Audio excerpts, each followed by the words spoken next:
Okay, so today I gave TensorFlow certificate exam and I did not pass, but the exam was good and I'll give you details on the exam and what helped in understanding whatever was in it. I was able to train all the networks, conceptually I was fine. There was some problems in, some getting it to the right shape and minor some things. I got very, I couldn't find them in time, so I was like, it's fine. So the exam, it was very balanced. Okay. The what helped me is for preparation, I had gone through TensorFlow tutorials. And if you actually take a look at the kind of problems deep learning solves, it's either related to image or text or time series. That's it. So in those domains, the simplest problem is generally classification, and there was one question on each kind, one for black and white image classification, one for colored, one for text sentiment, and one for time series. So for this, having a very easy to read code I had prepared, it really helped a lot. So these codes which I have written as solution to these problems, I have written them in such a way that there is no unnecessary single word in coding beyond required. The whole reason is, when you're trying to understand something, these complicated things which we write in code, they make it impossible to understand.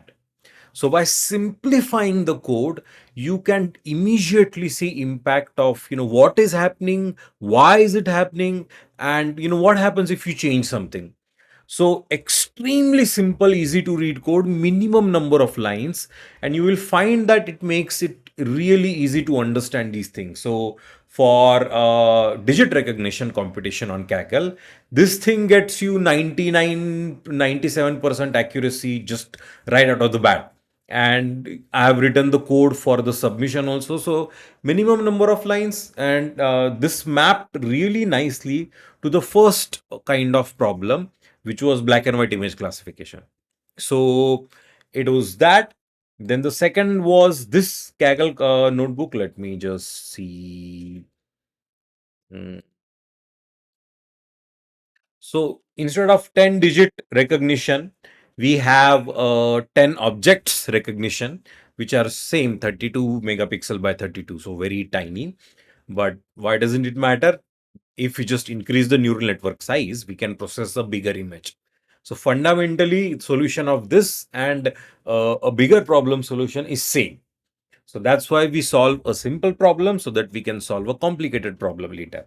Here also following the same philosophy, minimum number of words, extremely simple, easy to read code. This helps a lot in understanding. One line download, one line processing, then you have visualization, and very few lines, very efficient model writing. And same for sentiment detection. So let me copy paste this and go to,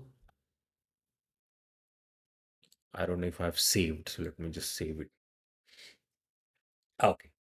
So this links. So these are the three links which are extremely good for preparation. And if you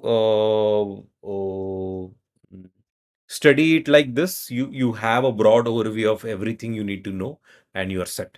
Okay. Yes.